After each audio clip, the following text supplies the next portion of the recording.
प्यारे बच्चों, आज मैं क्लास 11th का एक नया वीडियो, बहुत प्यारा सा टॉपिक है और बहुत अच्छा टॉपिक है, बहुत कॉन्सेप्चुअल है और डिफिकल्ट भी है बच्चों के लिए, लेकिन वो आपके सामने हाजिर आज है। उसका नाम है प्रोजेक्टाइल मोशन। इससे पहले मैंने काफ़ी वीडियोस बना चुके हैं, वेक्टर के रिगार्डिंग में बना चुका हूँ और क्रॉस प्रोडक्ट इससे पहले वाले 2 वेक्टर के न्यूमेरिकल पे थे। एक लास्ट वाली जो वीडियो थी उसमें डॉट और क्रॉस दोनों प्रोडक्ट का एक बहुत अच्छा एक न्यूमेरिकल डाला था मैंने। उससे पहले वेक्टर का जो वेक्टर का जो न्यूमेरिकल थे क्रॉस प्रोडक्ट का, उसका video, cross product, vector product यानी डॉट प्रोडक्ट, और उस पर न्यूमेरिकल में वीडियो डाल चुका हूँ। अब आज इसी में वो टॉपिक मेरा कवर अप हो चुका है और उसमें एक छोटा सा टॉपिक है रिलेटिव मोशन का, उसको मैं बाद में फिर कभी एक सेपरेट वीडियो बनाऊंगा। और उससे पहले मैं आपको जा रहा हूँ प्रोजेक्टाइल मोशन के ऊपर, जो बहुत ही वर्निंग टॉपिक है। एक तरह से देखा जाए तो बच्चों के जल्दी समझ में नहीं आता है कहाँ क्या हो रहा है। कोशिश करते हैं इसको और आसान बनाने की। ज़्यादा टाइम लॉस न करते हुए हम स्टार्ट करते हैं इसको आज। कौन सा? Projectile motion. अच्छा, इसमें मोशन आपके पास पहली बात तो 2-3 कंडीशन होती हैं। एक ये होता है, ये जब बॉडी ऐसे जा रही होती है, ये जब बॉडी ऐसे होती है तो इसको एक मोशन तो ये हो गया, ठीक है। और एक मोशन जब बॉडी ऐसे जा रही होती है, जब बॉडी ऐसे जा रही होती है, ये होता है आपका दूसरा। एक तो ऐसे जा रही है और एक ऐसे जा रही है।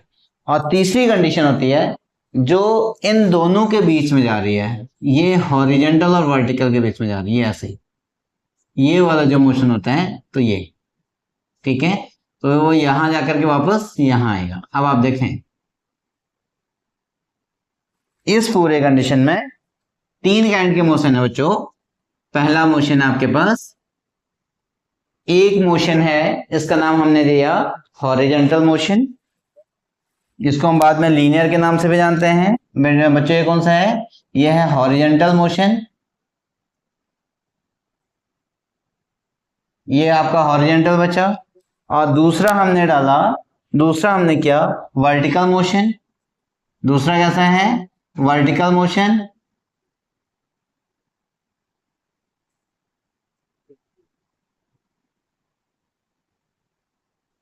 ये आपके पास बचा वर्टिकल मोशन।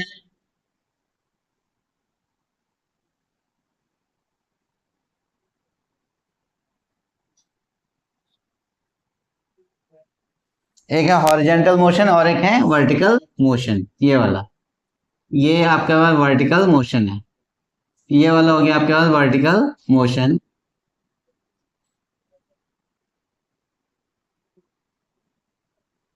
Vertical motion. और यह है हॉरिजेंटल मोशन।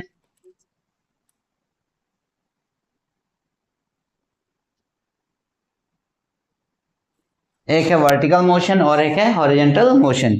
अच्छा, इसमें एंगल कितना होता है? एंगल जो थीटा होता है बेटा, वो होता है आपके पास थीटा इक्वल्स टू 0 डिग्री। और इसका जो वर्टिकल मोशन का जो एंगल होता है, वर्टिकल मोशन का जो एंगल होता है वो आपके पास theta equals to 90 degree. Theta equals to कितना होता है? 90 डिग्री। ये जो वर्टिकल मोशन होता है वो कितना होता है? Theta equals to 90 degree. ये आपका 90 डिग्री हो गया। और इसमें जो ये है इसको हम लोग बोलते हैं प्रोजेक्टाइल मोशन। इसमें ये बोलते हैं प्रोजेक्टाइल मोशन। ये हो गया आपका प्रोजेक्टाइल मोशन।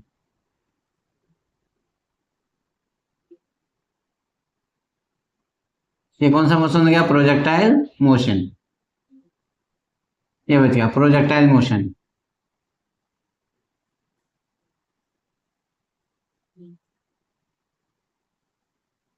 ये कौन सा मोशन है? Projectile motion.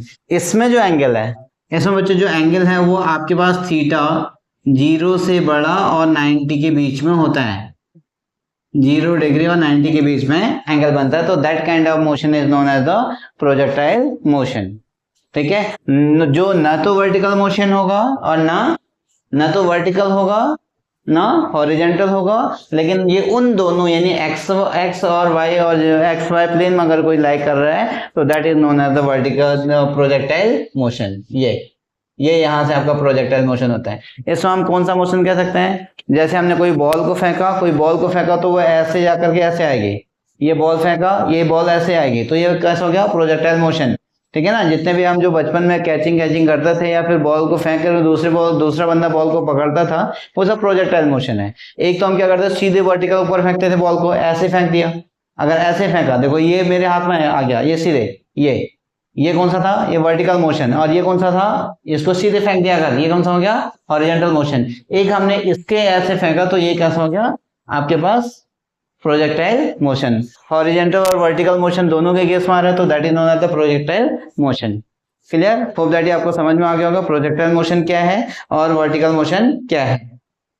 ओके, इसमें जो है ये वाला है, ये दोनों इंडिपेंडेंट टू ईच अदर, यानी बोथ, इसमें हो गया both horizontal and vertical motion are independent to each other, independent to each other। ये दोनों के दोनों इंडिपेंडेंट है, अपने आप में इंडिपेंडेंट है। मतलब y का x कितना भी जाए, y इंडिपेंडेंट का मतलब क्या होगा कि अगर x एक्सिस में जहां भी जा रहा है ना, y एक्सिस का कोई रोल नहीं है उसमें। अगर y एक्सिस में जहां भी जा रहा है तो x एक्सिस में कोई रोल नहीं है। लेकिन इसके केस में क्या है कि ये क्या है आपके पास, डिपेंडेंट है। ये कितना x जा रहा है तो कितना y जाएगा, उसके ऊपर डिपेंडेंट कह रहा है, तो that's why this is known as the dependent motion. ठीक है, अब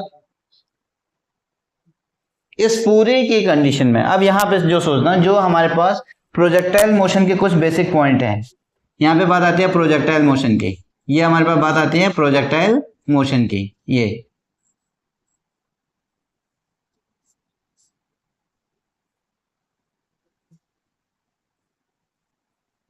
प्रोजेक्टाइल, अच्छा ये प्रोजेक्टाइल है ये प्रोजेक्टाइल,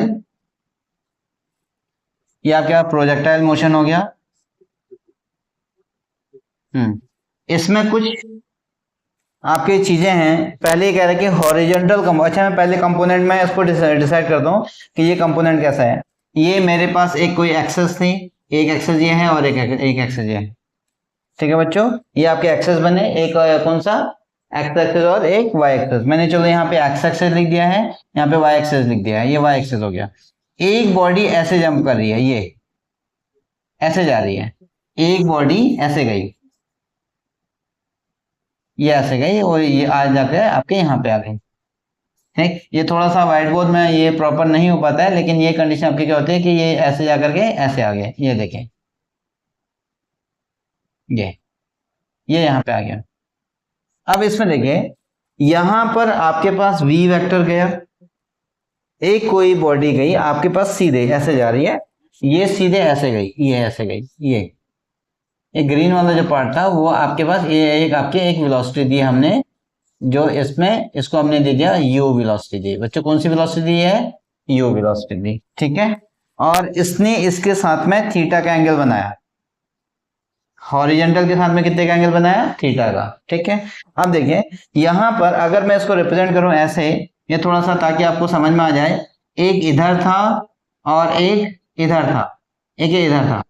अब मैं वेक्टर लॉ के अकॉर्डिंग करूं तो मैंने यहां पर इस पर्टिकुलर थिंग पे परपेंडिकुलर बना दिया, तो ये भी मेरे पास, ये आपके पास, अच्छा ये इधर आपके पास v है और ये थीटा बना रहा है, ये थीटा बना रहा है। अब ये वाला पोर्शन कितना होगा बच्चों, ये वाला पोर्शन कितना हो गया, मैं इसको थोड़ा सा बड़ा बनाता हूँ, चलो अगर नहीं समझ में आ रहा छोटा सा, तो ये आपके पास एक ये कंडीशन थी, एक ये ऐसे था और यहाँ पे था। ये आपके पास v है, यानी u है हमारे पास, ये कौन सा वेक्टर है, u। ये u हमने इस वेलोसिटी से इसको फेंका, इसने यहाँ पे थीटा बनाया, इसने यहाँ पे थीटा बनाया। अब ये कितना हो गया कि cos theta equals to, cos theta is equals to, इसको मैं o a और b कर रहा हूं, तो cos theta is equals to o a upon of o b, cos theta is equals to, cos theta is equals to o a upon of o b, o a upon of o b, o a upon of a b। अब यहाँ पे देखो, तो o a की value मुझे चाहिए, तो यहाँ पे कितना हो गया, a o upon of o b cos theta, ये हो गया। तो ये बचेगा o a is equals to o b cos theta. अब आप यहाँ पे देखिए बच्चों, बहुत प्यारा है, अब इसका मतलब क्या होगा कि OA जब मुझे इस वेलोसिटी को हॉरिजेंटली फेंकना होता तो मुझे कितनी वेलोसिटी से फेंकना पड़ता, ये है हॉरिजेंटल कंपोनेंट। अब मैं इसको लिख दूं यहाँ पे, इसका जो हॉरिजेंटल कंपोनेंट है वो ux is equal to u cos theta, ux equal to u cos theta. ये क्या हो गया आपके पास, इक्वल्स टू हॉरिजेंटल कंपोनेंट। ये कौन सा हो गया, हॉरिजेंटल कंपोनेंट किसका बच्चों, horizontal component of u, horizontal component of u। ठीक है, ये क्या हो गया आपके हॉरिजेंटल कंपोनेंट ऑफ u। ये चीजें आपके पास आ गई, बहुत प्यारा सा कंपोनेंट आ गया है। इसको समझने के लिए ux equals to u cos theta that is known the horizontal component of u। ठीक, ऐसे ही अगर मैं यहाँ पे cos थीटा का कॉन्सेप्ट लूं, sine theta equals to sine theta is equals to ab upon OB। कितना हो गया, AB अपॉन OB। इसको भी मैं AB मुझे निकालना है तो कितना हो गया, AB equals to OB sine theta. कितना आया, OB equals to sine theta. इसका मतलब क्या हो गया, अगर उस बॉडी को मुझे सीधे वर्टिकली ऊपर फेंकना होता तो मुझे कितना फोर्स लगाना पड़ता, यानी किस वेलोसिटी से फेंकना पड़ता, उसके लिए कंडीशन क्या आ गया आपके पास, OB इक्वल्स टू, अब इसको मैं क्या कर दूं, अच्छा इसको मैं रिप्रेजेंट करूंगा कौन सा कंपोनेंट, वर्टिकल कंपोनेंट, यानी UY is equals to U sine theta, UY equals to U sine theta equals to, अब यहां पे क्या हो गया, कौन सा कंपोनेंट, वर्टिकल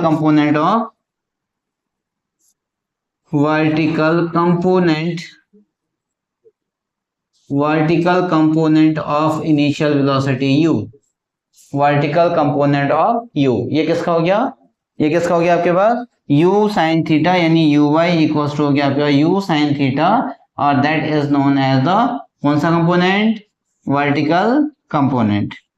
होप दैट ये समझ में आया होगा, वर्टिकल कंपोनेंट। ठीक है, अब इस प्रोजेक्टाइल मोशन के लिए बच्चों अब आपको इतना समझना है, ये आपका u हो गया, तो इस साइड में मैंने क्या कर दिया कि ये वाला जो साइड हो गया, इस साइड में ये हो गया आपका ux equals to u cos theta, horizontal component, और इस साइड में जो ये जाएगा तो ये कितना बचेगा, that equals to uy equals to u sine theta. Hope that ये समझ में आया होगा, that is known as the horizontal component, that is known as the vertical component, and this is known as the u, यानी projectile velocity. ठीक है, okay. अब इसमें आपके पास यहाँ पे जो की पॉइंट्स आ रहे हैं इसके, जो आपको बहुत याद रखने हैं, ये मैंने यहाँ पे एक बाउंड्री बना दी क्योंकि यहाँ थोड़ा सा स्पेस ज्यादा ले चुका है ये, तो मैं इसको ताकि आपकी वीडियो प्रॉपर रहे ये बना दिया। ठीक है, ये अलग से मैंने एक और बाउंड्री बना देता हूं ताकि आपको क्लियरली विजिबल रहे, ये आपकी विजिबिलिटी रहे। ये ऐसे हो गया। ठीक है, ऊपर के लिए पहली चीज, कुछ इंपॉर्टेंट पॉइंट है, ux बहुत इंपॉर्टेंट पॉइंट है। यहां पर आपके पास क्या हो गया, नोट मैंने लिख दिया, नोट। हाँ, इस नोट में क्या था, आपको सबसे पहले क्या करना है, her through out the motion the horizontal velocity should be constant. Through out the motion, यहां पे मैं लिख दूं उसको, through out the motion, through out the motion ux यानी horizontal component of horizontal component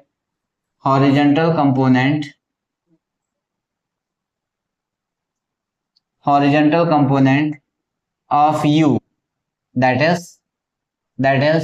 ux is equals to u cos theta is always constant। बच्चों इसको हमेशा ध्यान रखना, कुछ भी किसी भी पॉइंट की अगर मैं बात करूं तो इसका जो हॉरिजेंटल कंपोनेंट जो ux है वो हमेशा के लिए आपके पास क्या होगा, कांस्टेंट होगा। कौन सा कांस्टेंट होगा? U x equal to you cos theta हमेशा कांस्टेंट होगा। वो भी कौन सा? Horizontal component. हॉरिजेंटल कंपोनेंट कब के लिए कांस्टेंट होगा? ये कैसा हो गया बच्चों? कांस्टेंट हो गया कहां पर? Through out the motion. Through out the motion, पूरे मोशन में हॉरिजेंटल कंपोनेंट इसका कांस्टेंट होगा। होप दैट ये पॉइंट समझ में आ रहा होगा। उसके बाद लेकिन वर्टिकल कंपोनेंट आपका चेंज होता चला जाएगा। वर्टिकल कंपोनेंट आपका चेंज होता चला जाएगा। दूसरा पॉइंट था इसका, अगर हम दूसरे पॉइंट की बात करें तो दूसरा पॉइंट है, सॉरी ये तो आपका था फर्स्ट पॉइंट, ये फर्स्ट पॉइंट है और ये दूसरा पॉइंट है। इसमें क्या कहना चाह रहा है? At highest point, at highest point, at highest point, सबसे ऊंचे टॉप पर। अब यहां पर क्या बचा? At highest point V X U X, यानी V X equals to U X equals to you cos theta. वो तो मैंने अभी बताया कि थ्रू आउट द मोशन क्या होगा? कांस्टेंट होगा। Throughout the motion constant होगा। दूसरी कंडीशन है हमारे पास जो वी वाई है, v Y equals to zero. भैया वर्टिकल वेलोसिटी जीरो हो चुकी है क्योंकि उसके ऊपर वो नहीं जा रहा है, तो वी वाई इक्वल्स टू कितना हो गया? जीरो। हाईएस्ट पॉइंट पर इसका जो वर्टिकल वेलोसिटी होगी वो क्या होगी? जीरो। ठीक है, एक कंपोनेंट जो आपको निकालना है वो उसके लिए ये चीज होगी। V X equals to you cos theta और V Y equals to zero. ठीक, दूसरी कंडीशन। तीसरा तो ये हो गया। ठीक, the body projected,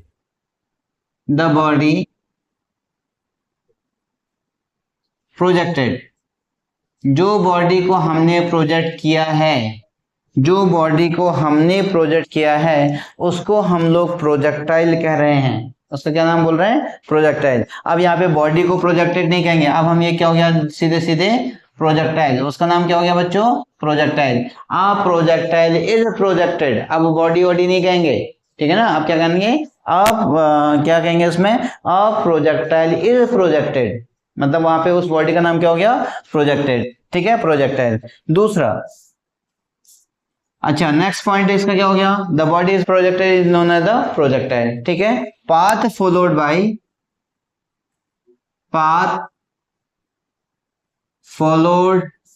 bye projectile. Path followed by projectile, जो उस प्रोजेक्टाइल ने जो पाथ फॉलो किया तो that is known as the trajectory. इसको क्या कहेंगे? ट्रैजेक्टरी। क्या नाम कहेंगे उसको बच्चों? ट्रैजेक्टरी। उसका नाम क्या हो गया? ट्रैजेक्टरी। किसका नाम हो गया? Trajectory. The path followed by the projectile is known as the trajectory. Clear? Okay, जो अब आपका इसका जो फिफ्थ पॉइंट है, जो फिफ्थ पॉइंट हम चल रहे हैं, फिफ्थ पॉइंट में, इस पॉइंट में क्या कहना चाह रहे हैं? इसमें जो फिफ्थ पॉइंट है उसमें the maximum horizontal distance, maximum horizontal distance, जो उस प्रोजेक्टाइल ने जो मैक्सिमम हॉरिजेंटल डिस्टेंस को फॉलो किया है, कवर अप किया है, तो that is known as the range. उसका नाम क्या बोलते हैं हम लोग? रेंज कहते हैं। क्या बोलते हैं उसको? रेंज। क्या हो गया? रेंज। रेंज किसका नाम है बच्चों? कि जो मैक्सिमम जितनी वो हॉरिजेंटल डिस्टेंस को कवर अप करेगा तो that is known as the range. ठीक है, और सिक्स पार्ट है यहाँ पर, सिक्स पॉइंट है टाइम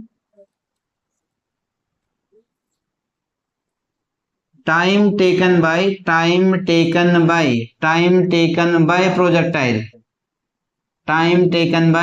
प्रोजेक्टाइल। इसको बोलते हैं टाइम ऑफ फ्लाइट। क्या बोलते हैं इसको? Time of flight. इसका नाम है time of flight.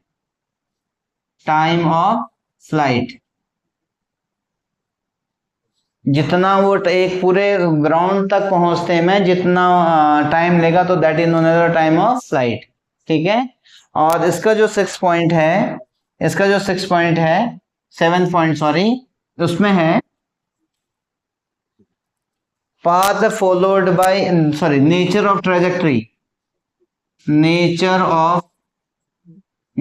Of trajectory, trajectory का जो नेचर है बच्चों, ट्रेजेक्ट्री का जो नेचर है वो है आपके पास पैराबोलिक। वो कैसा है? पैराबोलिक। इसका जो नेचर है वो कैसा है? पैराबोलिक। उस ट्रेजेक्ट्री का नेचर कैसा है? पैराबोलिक। इसको मैं फिर बताऊंगा पैराबोलिक क्या होता क्या है। उसके बाद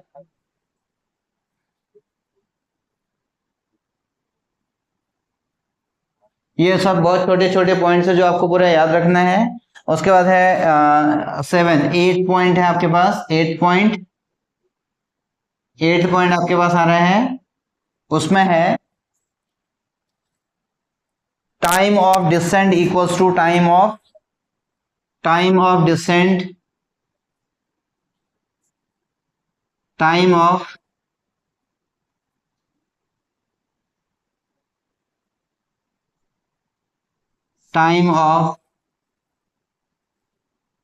एसेंट, मतलब ऊपर चढ़ने तो जितना टाइम लेता है, time of ascent equals to time of descent equals to time of descent, time of descent, DES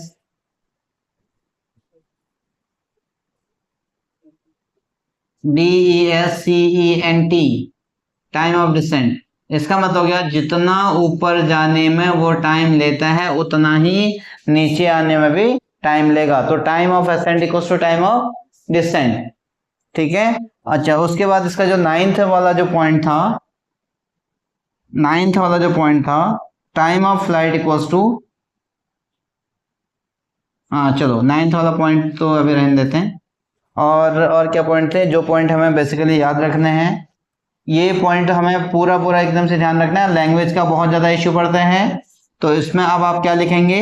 एक में ट्रेजेक्ट्री लिखेंगे और एक में सॉरी, बॉडी आप नहीं लिखेंगे, आप क्या लिख रहे हैं? सीधे प्रोजेक्टाइल का नाम लिख रहे हैं और प्लस